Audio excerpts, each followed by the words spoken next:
السلام عليكم متابعين مصر زمان. تعالوا نتعرف على الأميرة سميحة كامل وقصرها. الأميرة سميحة كامل من مواليد سنة 1889، وهي الابنة الثانية للسلطان حسين كامل والسلطانة ملك، وحفيدة الخديوي إسماعيل. الأميرة سميحة كان لها شوية اهتمامات وهوايات بتحبها.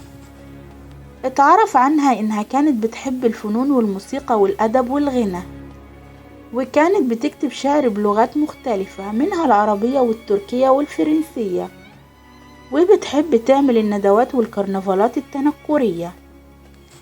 في صورة كبيرة موجودة في بهو القصر لحفلة من حفلات الأميرة اللي كانت تعملها في القصر. الصورة دي من عائلة محمد علي، وبيظهر في الحفلة الملك فاروق لابس الزي البدوي، وجنبه الملكة فريدة بلبس فتيات غجر وسط أوروبا، والسلطانة ملك زوجة السلطان حسين كامل. وذكر الموسيقار محمد عبد الوهاب في برنامج إذاعي إنه كتير كان بيروح قصر الأميرة سميحة ويغني في الحفلات اللي كانت بتعملها. والقصر بيقع على الضفة الشرقية بالجزيرة الوسطى بحي الزمالك، واللي بنى القصر تاجر الغلال المليونير اليهودي موسى قطاوي باشا سنة 1902. بعدين اشترته منه الأميرة سميحة سنة 1942، وعاشت فيه لحد ما توفت سنة 1984. وبيتكون من 3 أدوار علوية ودور تحت الأرض اللي هو البدروم. وبتبلغ مساحة القصر الكلية 3465 متر، ومباني القصر تبلغ مساحتها قبل الإضافات 535 متر، وللقصر 4 وجهات. بعد ما ماتت الأميرة سميحة كانت عاملة وصية بأن القصر يكون مكتبة، وفعلا تم استغلال القصر كمكتبة للقاهرة الكبرى، وتم افتتاحها في يناير سنة 1995.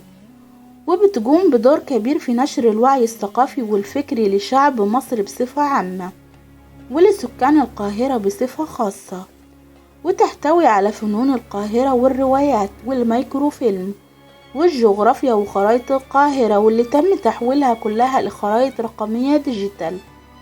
وبتضم أرشيف كامل من الميكروفيلم والميكروفيش يضم جميع أعداد جريدة الأهرام منذ صدور العدد الأول في 5 أغسطس سنة 1876، وجميع أعداد مجلة دار الهلال وكتاب الهلال ومجلة المصور، وكتب التراث زي وصف مصر اللي أعدته الحملة الفرنسية على مصر، وخطط المقريزي، وكل تاريخ مصر بكل عصوره.